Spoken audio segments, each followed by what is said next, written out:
होली के शुभ अवसर पर आप सबको बहुत बहुत मुबारक। मैं आपको बताऊंगी कि होलिका दहन का क्या महत्व है।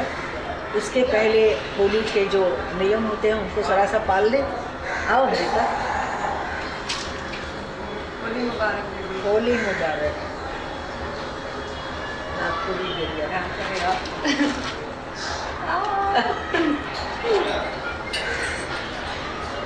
हम कई बार ऐसा सोचते हैं, बचपन में मैं भी सोचती थी कि ये क्या है।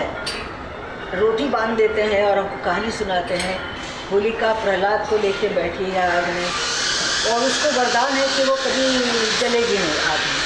और कमाल है, वो जल जाती है। प्रहलाद को कुछ नहीं होता, जिसको कोई वरदान नहीं था। तो ये हुआ क्या, कैसे हुआ? बहुत सोचने पूछने के बाद हमें ध्यान आई एक बात। वो मैं चाहती हूँ मैं आप सब लोगों को भी बताऊँ, ताकि आप भी अपने कल्चर, अपनी संस्कृति के बारे में थोड़ा सा अधिक जान लें।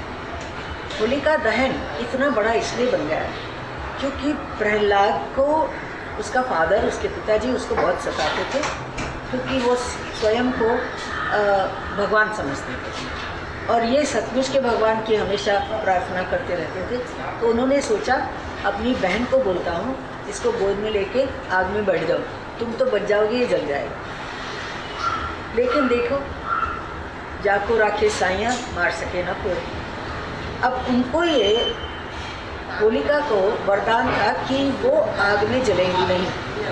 भगवान भी वरदान देते समय कुछ ना कुछ सोच लेते हैं, उसमें कोई ना कोई एक छोटा सा लूप होल रख देते हैं। तो उन्होंने ये नहीं कहा था तुम किसी को भी लेके बैठोगी तब भी नहीं जलोगी। उनके वरदान का सारा असर प्रहलाद को मिल जाता है, या यूँ समझिए वो बेकार हो जाता है, क्योंकि वो अपने बचाव के लिए नहीं बैठी। इसको इसने बिल्कुल, जिसको आप अंग्रेजी में लिटरली ले लिया, आर्थिक शब्द जिसको कहते हैं वो ले लिया और सोचा मुझे तो कुछ होगा ही नहीं। फिर भी जैसे मैंने अभी कहा, भगवान के उनके बनाए हुए नियम क्या हैं और कैसे हैं ये हम कभी भी नहीं जान सकते।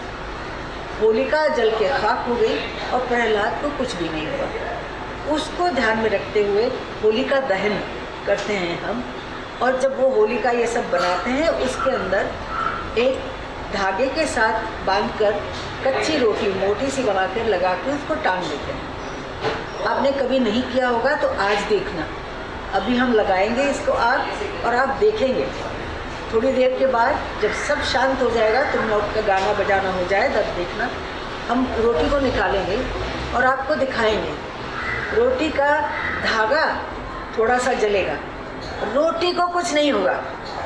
तो वो क्या हो रहा है, होलिका को रिप्रेजेंट कर रहा है धागा और रोटी को रिप्रेजेंट कर रहे हैं प्रहलाद। उनको कुछ नहीं होता। फिर वो हम प्रसाद करके सबको बांट के खाते हैं और बहुत टेस्टी होता है। तो आप सब लोग को होलिका दहन का बहुत बहुत आशीर्वाद बोल सकते हैं, प्रहलाद का, भगवान का। और ये कह सकते हैं कि हमेशा अच्छाई की जीत होती है, तो यहाँ भी होगी। आइए देखते रहिए। धन्यवाद।